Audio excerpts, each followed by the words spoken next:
తనకు 2 ఏళ్ల తర్వాత రాజ్యసభ ఇస్తానని మాటిచ్చారని కాంగ్రెస్ సీనియర్ లీడర్ విహెచ్ అన్నారు. రాహుల్ గాంధీని ప్రధానిగా చేయడం కోసం పనిచేస్తానని విహెచ్ అన్నారు. మీసీల సమస్యల పరిష్కారం కోసం పనిచేస్తానని కూడా స్పష్టం చేశారు. తనకు ప్రభుత్వ సలహాదారుడిగా నియమించినందుకు కాంగ్రెస్ పెద్దలకు కృతజ్ఞతలు చెబుతున్న విహెచ్ తో మా ప్రతినిధి యాచీం ఫేస్ టు ఫేస్. నేత మాజీ ఎంపీ బీసీ ప్రభుత్వ కార్యదర్శిగా ప్రభుత్వం హనుమంతరావుని నియమించింది. సో మనం ఆయన అభిప్రాయాన్ని తెలుసుకుందాం. సార్ చెప్పండి, అంటే మీరు వీకర్ సెక్షన్ కి నాయకుడిగా మీకు పేరుంది, అంటే ఎస్సీ ఎస్టీ బీసీ మైనార్టీలకు, కానీ కేవలం ప్రభుత్వం మీకు బీసీ సలహాదారుడిగా మాత్రమే నియమించింది. దీన్ని ఎలా చూస్తారు మీరు? సలహా చూడండి, పని చేసేవానికి చిన్న పని కానీ పెద్ద పని. ఇవాళ ఉద్యమం ఎందుకు వచ్చిందంటే బీసీ దానికి ఇంపార్టెన్స్ ఎందుకు వెళ్ళిందంటే కేంద్రంలో కులంగా జరుగుతూ మా ఓబీసీల సంఖ్యనే తీసేసిండ్రు. మేము మనుషులం కాదా? ఎస్సీ ఎస్టీలో పెట్టినాం, హక్క కులాలో మా ఓబీసీ సంఖ్య తెలియాలి కదా.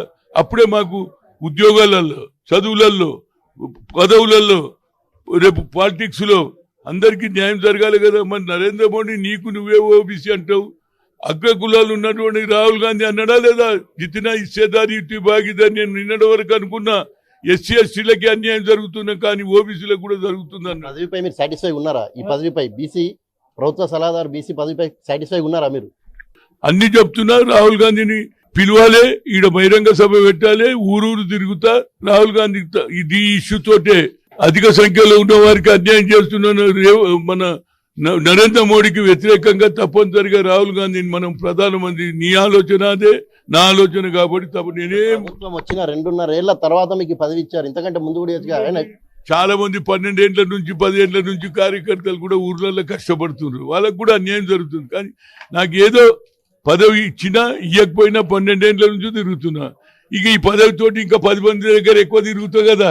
దానికి ఏది నరేంద్ర మోడీ వ్యతిరేకంగా రాహుల్ గాంధీని ప్రధానమంత్రి చేయాలంటే నాకు ఈ ఇష్యూ మంచిది అనేది నాకు అనిపిస్తుంది అనేది నా ఉద్దేశం. కాంగ్రెస్ పార్టీలో బీసీలకు న్యాయం జరుగుతుందా పదవులు ఇవ్వడంలో? అసలు తప్పనిసరిగా నా వరకు నేను కొట్లాడతా.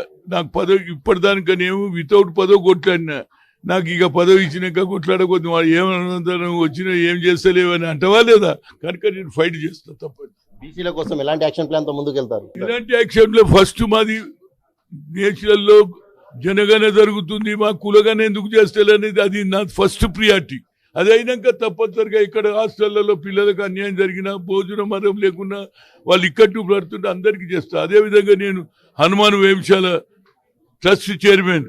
ఇవాళ చూడు మా పిల్లలు రిజల్ట్ ఎంత తీసుకుంటూ తెలుసా? ఇవాళ ఒక్కొక్క కార్పొరేట్ స్కూళ్ళల్లో ఎంత తీసుకుంటున్నారు? 1,50,000 తీసుకుంటే మేము 20,000 సంవత్సరం పోటీ చదువు చెప్తాము. 86 మంది ఎస్ఎస్సీలో కూర్చుంటే 84 మంది పిల్లలు గెలిచిండ్రా బాబు, ఉత్తీర్ణులైనరు. కనుక నాకు వచ్చే 2 ఏళ్ల జీతం ఒక ఏడాది పూర్తిగా హనుమాన్ వంశాల, ఒక ఏడాది పూర్తిగా దామోదరం సంజీవయ్య ట్రస్ట్ దాని నిర్మాణం గురించి నా ప్రయత్నం చేస్తా. దానికి గతంలో రాహుల్ గాంధీ గారు వచ్చారు, కర్నూలుకి వచ్చారు, ఇక్కడ కూడా వచ్చారు.